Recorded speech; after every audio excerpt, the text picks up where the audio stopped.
سبحان الله درعي والله يقبحي مثل قرب كاسو يقفتي من قرب كاسو يقفتي من دركي هو سو يقبحي درعي والله يقبحي سيدي هو يدي معان يقول الشيء أنا بقى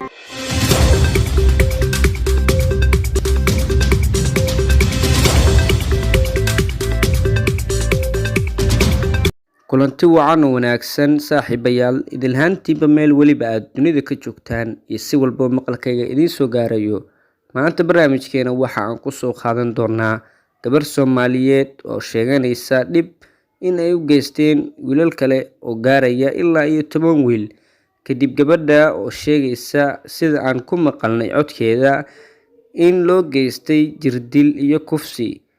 balse daawade inta aynan u guda galin barnaamijkeena halkani waa hadafside haddii ay tahay markii kugu horeysay channelka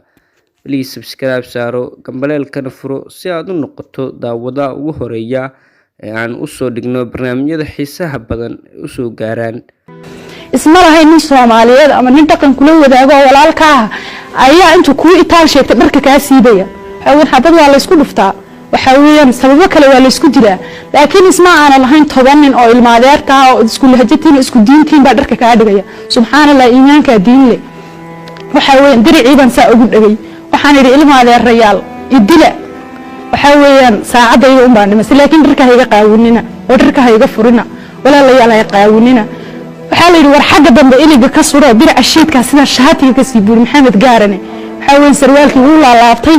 jaakad weyn oo koofiyad lagu xiran yahay waa bishii daqinti waxa dhacaya barafkii ugu xumaa sanka wuxuu ka imanaya wadnuhu afku ka imanaya waxa weeyaan waa bishii hidaar subxaanallah dirci waa la iga bixiyay midil garabkaas uu qaftay min garabkaas uu qaftay min dharkii hoos uu iga bixiyay dirci waa la iga bixiyay sidii hooyadii macaan igu dhashay anigoo ah ayaa biyii gidibka la iqaaday 4 nin baa iqaaday waxa la dhaxgeliyay meeshii moolka ahayd والله قبوغا بيها مركز كدبعاي ama ka muuqday sanbariiro nooca lagu sheegay ayaan xusuustay waxaan rabaa adduunyada meel ka qabow ma jirtaa qabowga waxa iiga daraa dilmada waa la igu nabay barsac qiyaas ahaan maskaxiyan markaan qiimaystay yaa la iga soo saaray maxamed gaarana wuxuu wax sheeg naaya hadal wixii aan ku haysanay sheeg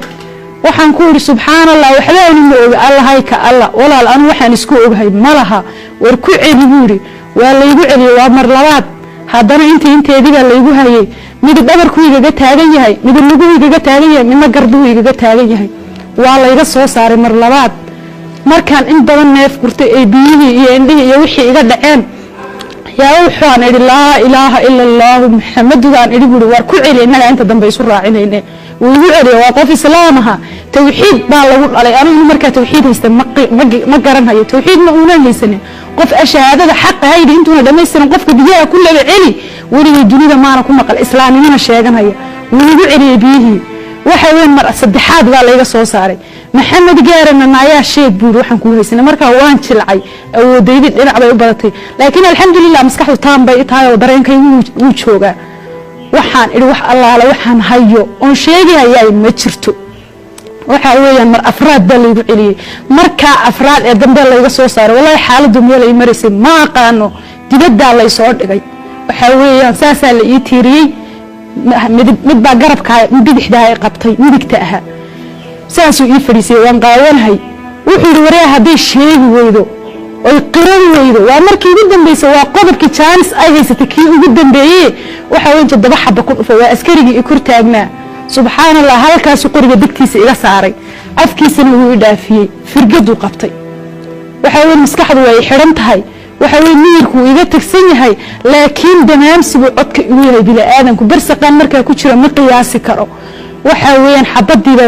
bug tiri waxa weyn maskaxdii dhammayd ee biyihii iyo waxaas iga haysteen way furantay waxa weeyaan oo biyaha dhaxdooda oo kale la igu sameeyay timahaygu marba way dhufanayeen timuhu saas ay igu dabnaayeen waa la dhufanayeen timuhu intaas oo dhan way fuqeen waa ilaa qadaadka iyo ilaa qoorta timaha barta isaga yimaadaan inta timaha dhan way go'an way fuqeen waxa weyn baskoolad ayuu maxamed gaarana ila yimid afkeeda intuu soo qabsaday dabadeeda iyo madaxa igala dhacay waxa weyn sida waraabaha ayuu xamaga i qabtay waxa weyn bacwalkan ayuu madaxa ii galiyay miirka markaas ay igu dambeysay waxaan soo baraarugay subaxii qolkii la iga qaaday xalay anoo dhax aala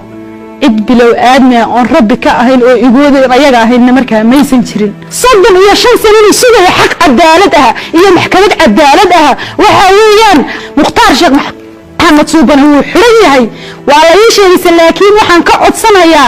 محمد جارد منك أثر بريء قوي